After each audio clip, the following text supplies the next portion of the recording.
don't know about you, but I'm glad Ricky Naylor's leading singing today. It's good to see him back up here doing that.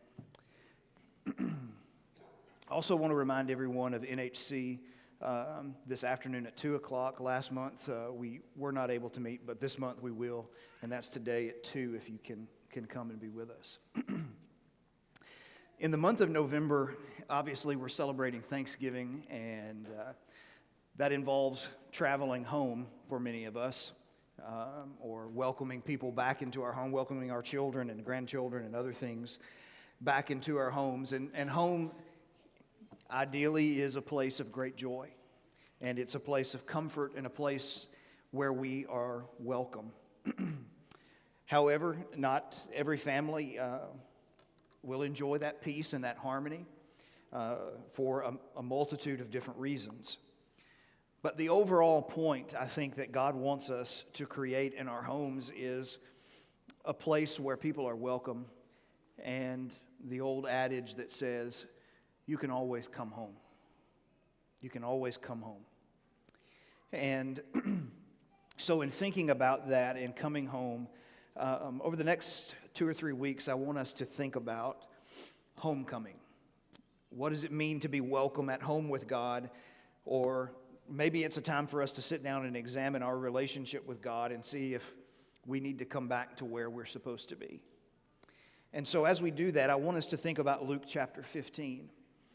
And in Luke chapter 15, the first 10 verses were read for us a moment ago, the parable, what is known as the parable of the prodigal son.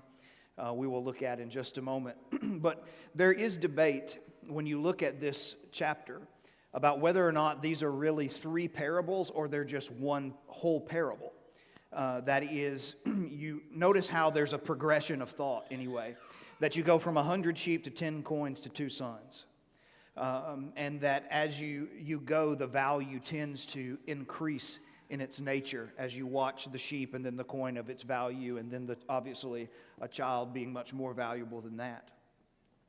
But either way, Jesus is telling this parable, whether it's these parables 3 or whether he's telling one big parable all connected together.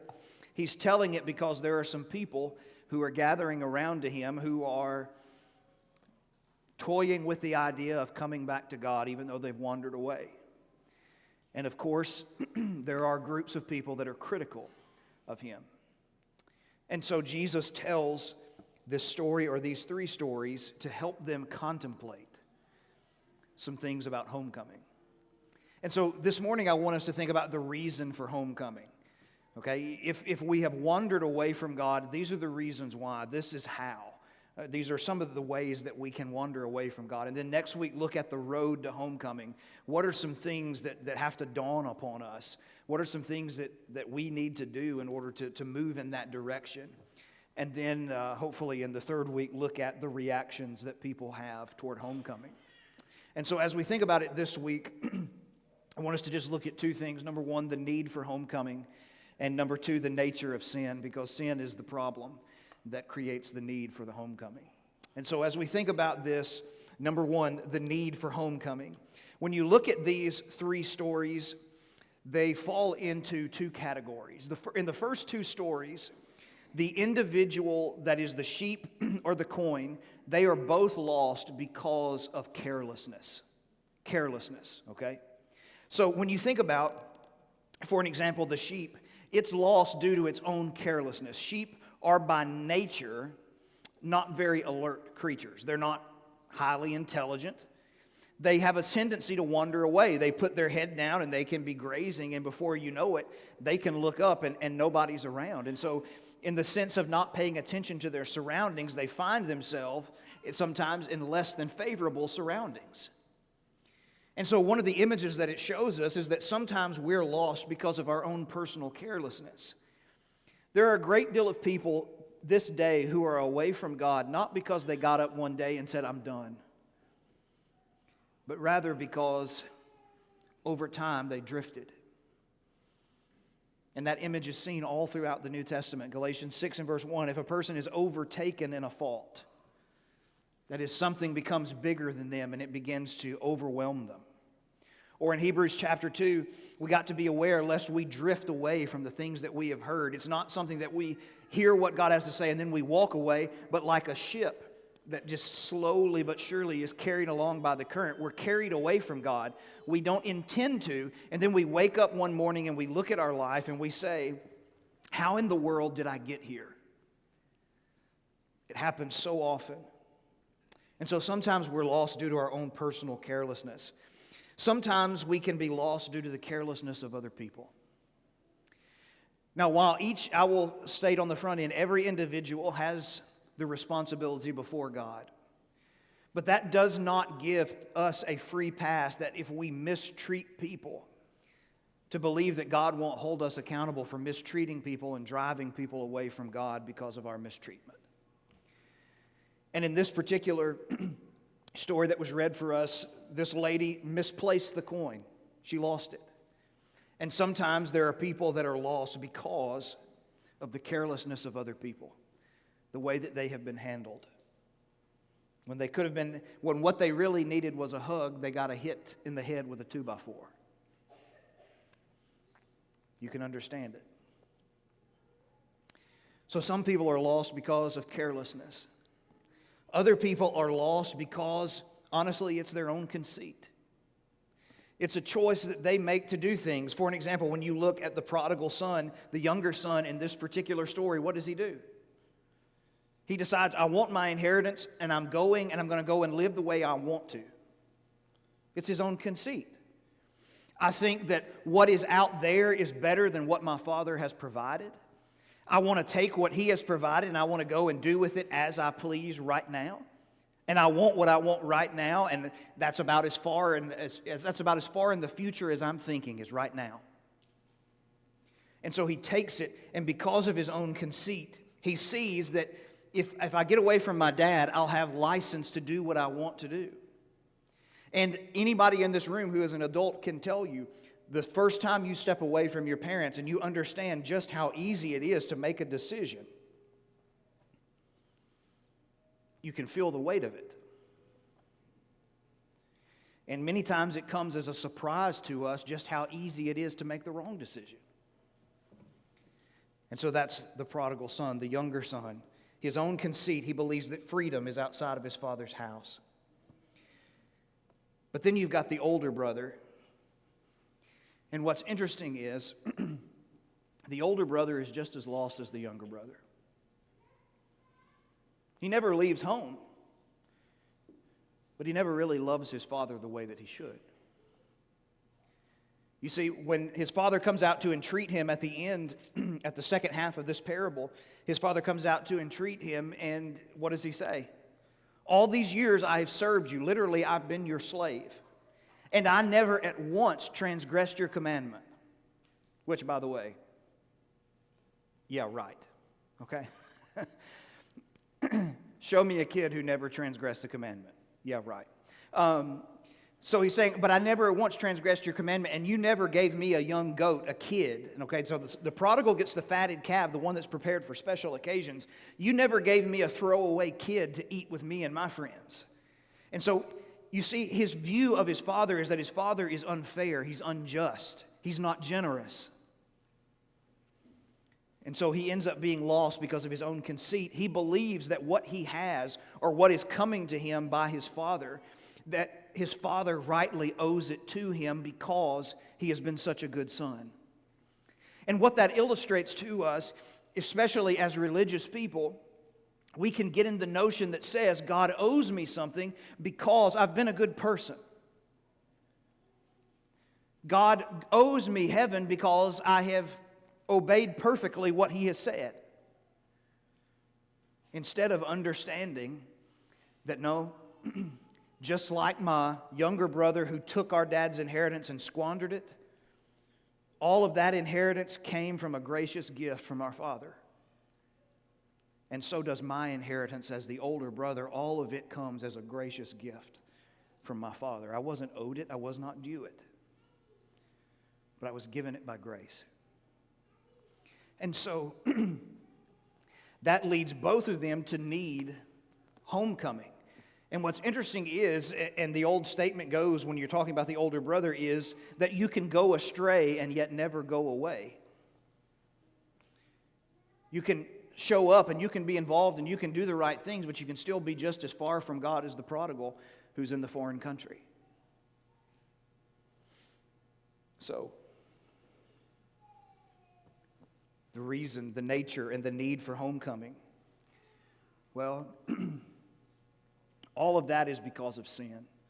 The reason that we drift and we are moved away from God is because of our sin. And Luke 15 offers us a very, in many ways, horrendous picture of what sin can do for us and what it will do to us. I don't know if you've ever sat next to a person who has basically taken a match and ignited a bomb and blown their lives to pieces right in front of them. They decided that they were going to do things and they didn't care how it affected other people, and it hurt their relationships, it hurt their spouse, it hurt their children, it hurt their family, it hurt their business, it hurt all different types of things. They've just blown their lives to pieces.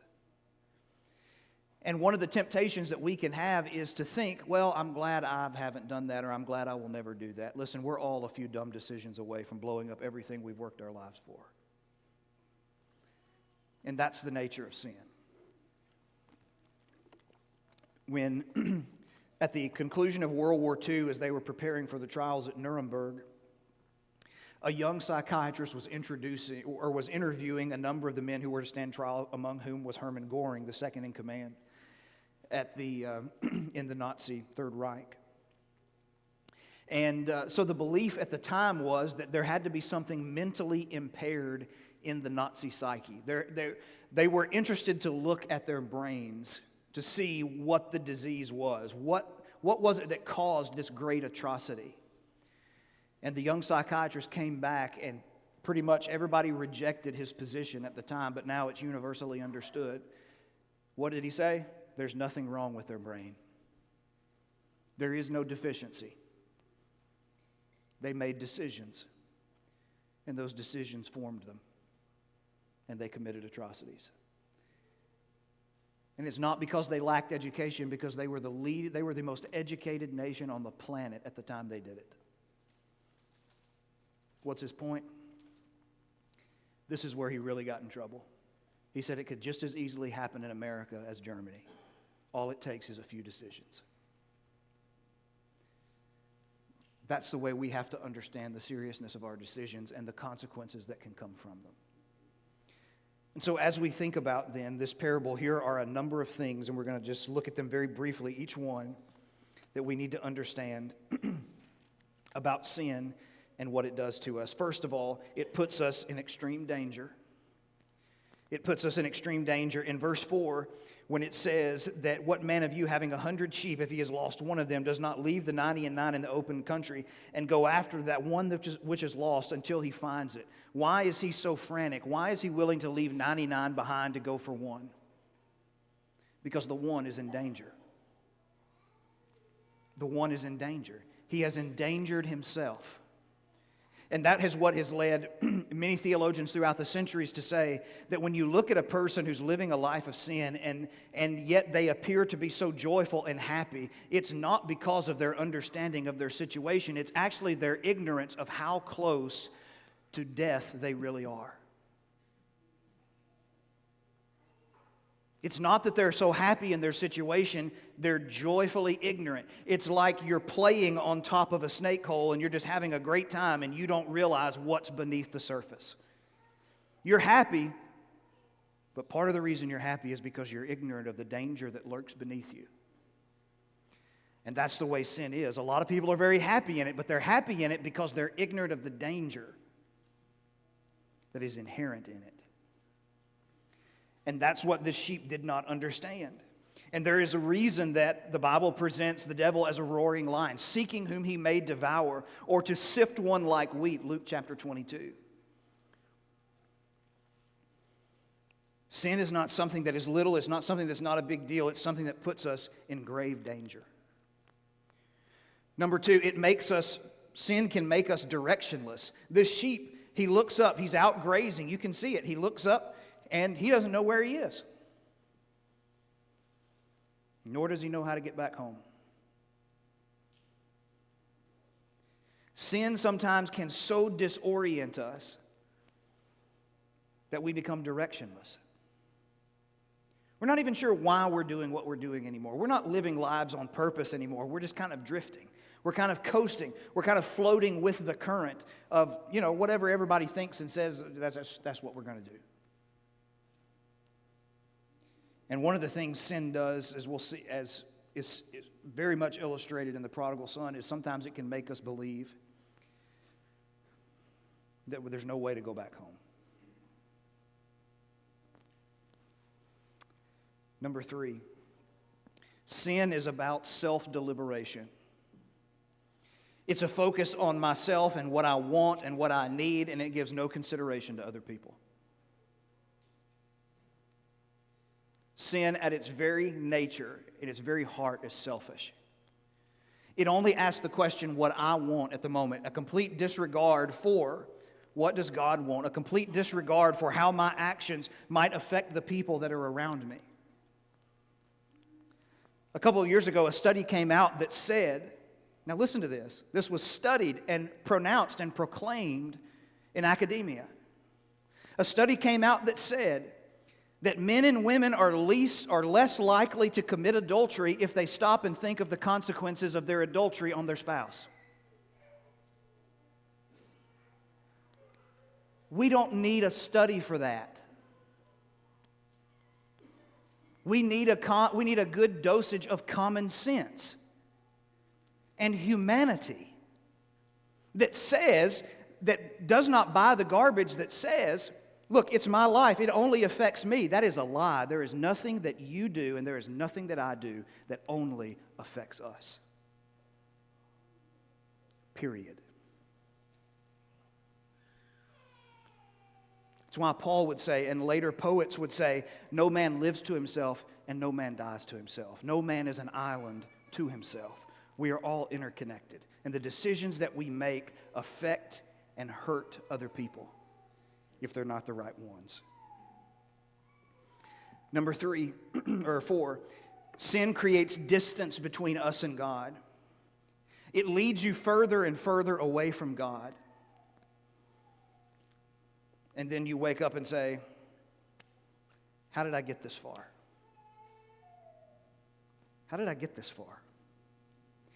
It goes back to the old adage that sin will take you further than you want to go, it will keep you longer than you want to stay, and it will cost you more than you want to pay. It's the truth. Look at David. David only had the intention of fulfilling a lustful desire. But then he had to keep trying to cover it up. And it took him further than he wanted to go. It kept him longer than he wanted to stay. He thought it was going to be a one-night stand and it was going to be over with. Till he found out it was going to be something that would stay with him for the rest of his life. And it certainly cost him more than he wanted to pay. When he was sitting there on top of his rooftop looking at her that night, he never dreamed of the shambles his family would be in 30 years later.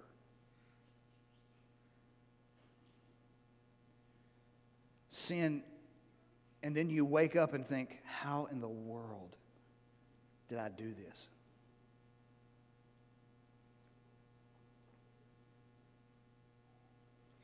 And as someone who is set with people who have done this, and you have watched them feel the weight of what they've done, and they say, how could I have ever done this? How could I have been so dumb? How could I have been so foolish to think that this wasn't going to happen?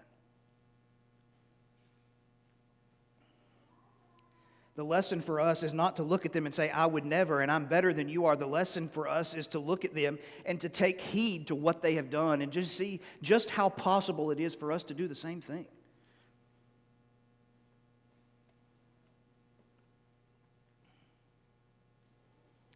Next, sin is about discarding. Sin causes us to waste our time and our talents and opportunities. We squander opportunities that are in front of us. Instead of investing in our spouse, instead of trying to work through an issue we might be having, we choose to go and invest our interest in other people, in someone else that we think is, somehow we're not going to have problems.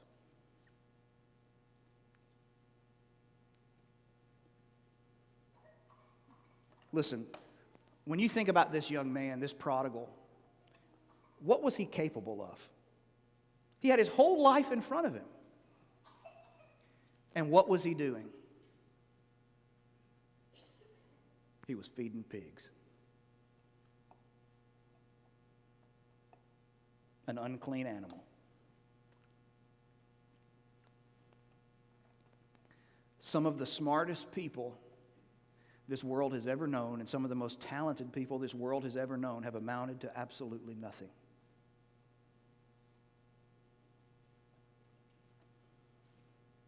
Because they got involved in sin and they wasted everything that God put inside of them.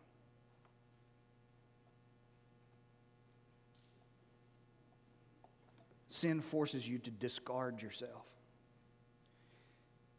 while at the same time convincing you that you're doing what you want to do and what's best for you. Next, sin is about desiring.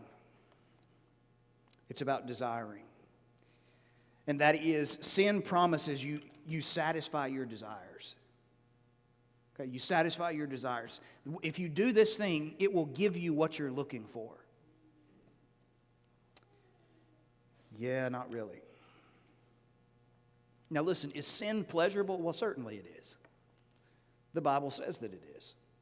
Hebrews 11, Moses chose rather to suffer affliction with the people of God than to enjoy the pleasures of sin or the passing pleasures of sin for a season. The point is that it is temporary. It does not last. It cannot last. It doesn't have the ability. And so it takes our desires. Listen, all of us are created with a God-sized hole in us. And all of us will try and fill that hole in one way or the other. People say, I don't agree with it. Okay, you don't have to agree with it, but it's still the way it is.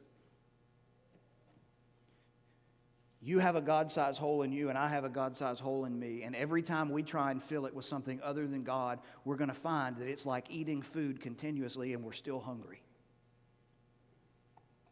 Why can't I get full?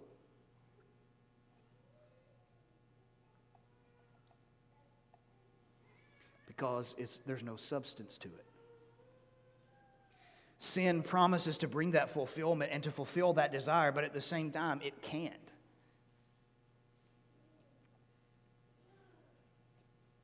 And the issue is that sin's pleasure, the duration of sin, is just short-lived. It's just short-lived.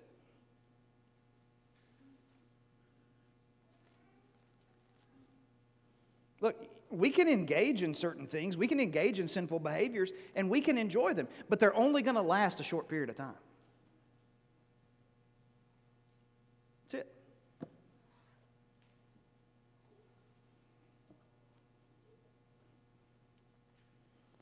Someone says, that's why I drink, because I don't want to feel.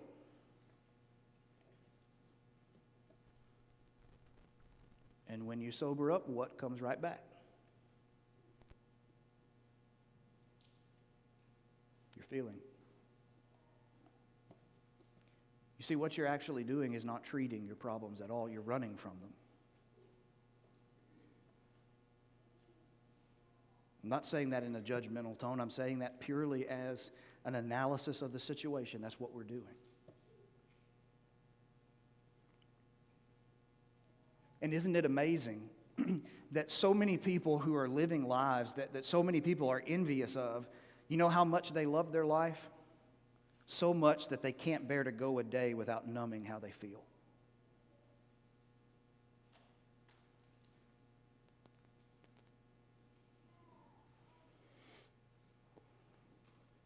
That's what sin does. Further, sin debases us. It brings us to do things we never thought we would do. Who would have thought that David could have a man murdered in cold blood? David, who himself had been hunted down like a dog. David himself, who, if he's in his right mind, listen, if David was in his right mind, not trying to cover anything up, and Uriah came home to report, and then he refused to go in and be with his wife, and he refused to take all the inducements that David offered, David in his right mind would have honored him. But now he's trying to think about how to kill a man, to shut him up.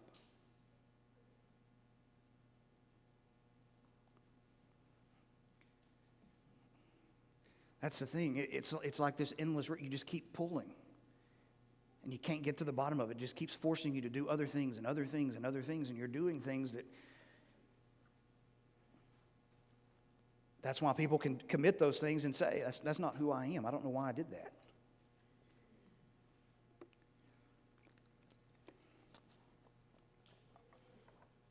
Here he is, feeding pigs, wasting his father's hard-earned money.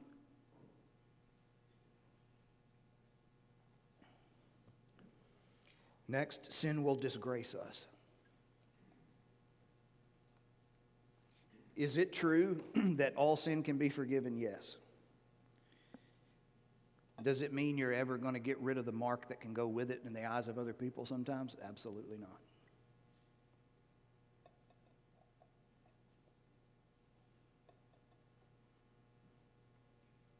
Sometimes the burden of penitence is bearing the disgrace of the sin in the eyes of other people.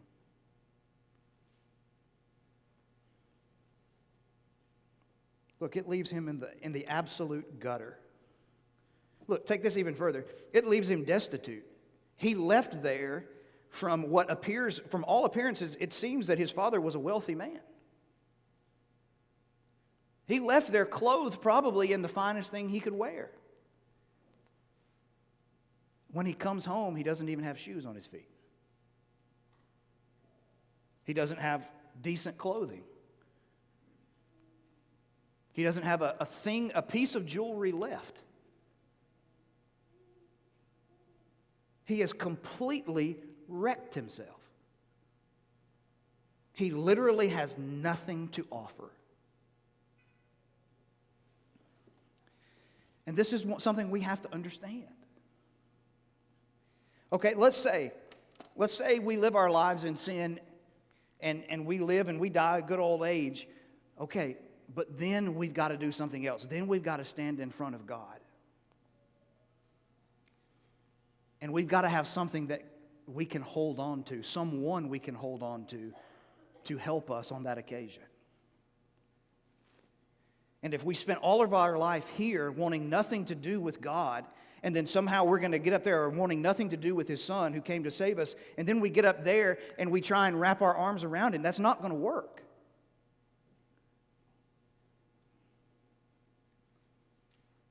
The same thing that God said to the children of Israel through the prophets was, listen, it's judgment day. We're coming. I'm coming in judgment on you. And when that day comes, go to your idol and ask your idol that you can't help but worship. Ask your idol to save you.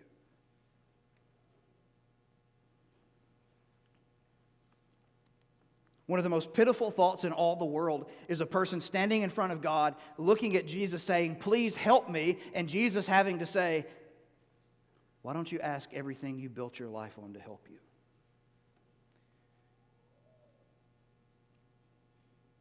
You didn't want me then. Why do you want me now?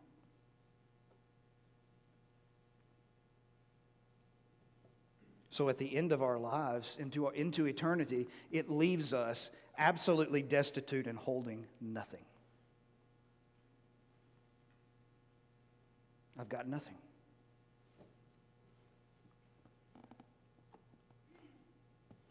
But sin is also like a debit. It is like continually clicks away. When you run that debit card, it continually just runs the balance down. Sin does that. It continually just clicks away. Takes its toll and costs us so much.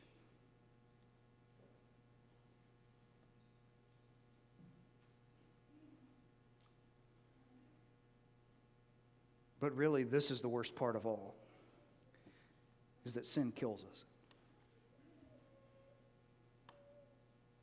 It kills us. When the father says to the group in celebration, when he says to the older brother, "This my son was dead and he's alive again." 1 Timothy 5 gives the same principle when he's talking about which widows should be taken into the care of the church. And he says we have to reject the widows who live in things of the world because she's dead while she lives.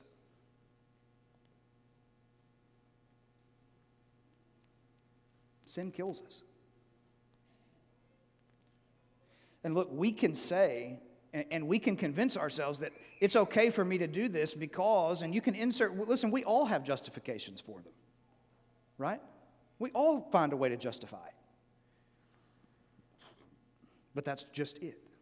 We're trying to tell ourselves that we can continuously drink poison and nothing happen.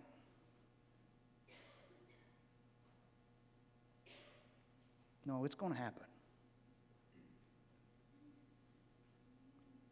Or we can continue to play Russian roulette and it's never going to catch us. Yeah, it is. This is what Solomon meant in Ecclesiastes when he said, "Because sentence against an evil man is not executed immediately, therefore the heart of the sons of men is fully set in them to do evil." That is, because God doesn't immediately strike someone down, everybody else looks at it and go, "Well, I guess he's not going to do anything." And so we just go on and we keep doing what we want to do. This is the same principle that Peter picks up on in 2 Peter chapter 3 when he says, this is about God's long suffering. He's trying to get you to come to repentance.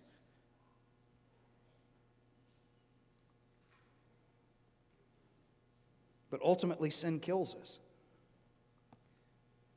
And the thing about it is, sin is so stinking deceptive. Because, you know, when we think about people being away from God, most of the time we think about people who, they don't come to church.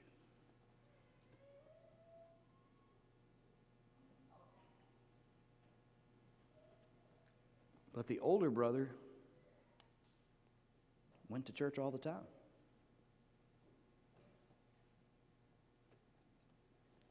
Solomon also says in Ecclesiastes, he said, "I saw the wicked who had come and gone from the place of the holy, and he died and was buried and forgotten in the city." Listen to what he's saying. I saw the wicked who had come and gone from the place of the holy. Oh, temple worship. But what did he call him? Wicked.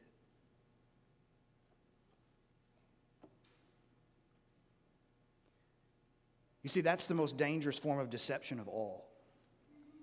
Because I tell myself, because I read my Bible, because I pray, because I attend church, whether it be occasionally or every single service, I tell myself that that's what gives me a right standing with God, that God somehow owes me something. And for many years, that's how we taught people to think in our pulpits and in our classrooms was, this is why you show up, because you don't want to go to hell.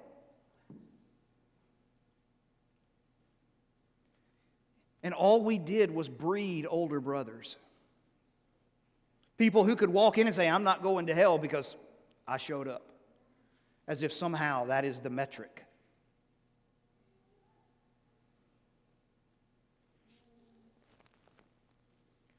Both of these boys have the same fundamental problem. Both of these boys used their dad. They used him. They didn't really love him for him. The prodigal son, the younger brother, he just wanted what his dad could give him. And when you stop and think about it, that's all the older brother wanted to. He just went about it a different way. One said, "I'm going to take it by demand," and the other said, "I'm going to take it and I'm going to be so good to you and I'm going to earn it from you." And neither one of them actually loved their dad the way that they were supposed to. That simply said, "I'm going to love you because you have loved me."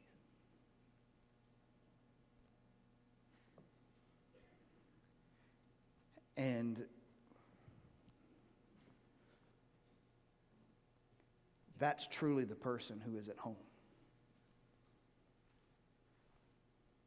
So when we think about the reason for homecoming, why does someone need to come home? Well, because we might be living a life completely away from God. And how often I read my Bible and attend church may not even... Listen, I'm not going to say those things are not important. I mean, shock of the century, I think those things are very important. But it doesn't make me right with God.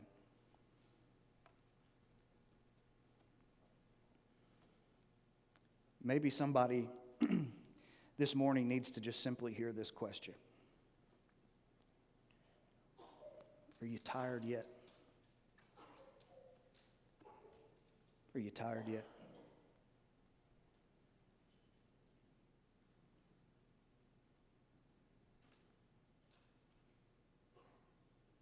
I know exactly what it feels like to be a prodigal. Contrary to popular belief, I wasn't born with a suit, and I didn't come out kneeling in prayer.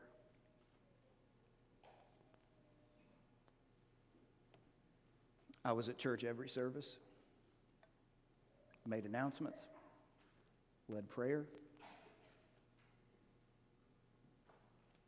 all the things a teenage boy would do. I was as far away from God as you could be.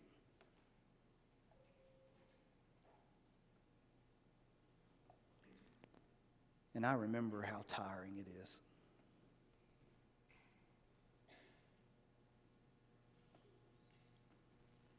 So I'm just going to leave you with that question. If that's you, are you tired yet? If you're not yet, you're going to be, believe me. You're going to get tired of it. You're going to get tired of trying to justify it in your mind. You're going to get tired of trying to make every excuse under the sun. You're just going to get tired of it. You're going to get tired of not being able to look at yourself in the mirror. You're going to get tired of seeing how what you do affects other people. You're going to get tired of all kinds of stuff. And really, that's what the prodigal finally came to. He was just tired.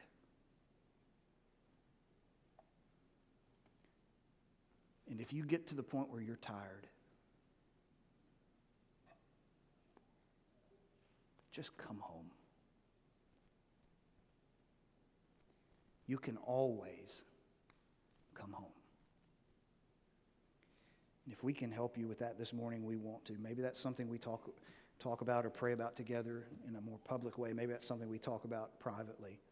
Whatever it is, we just want to help each other. If we can help each other this morning, let us know as we stand and sing this song.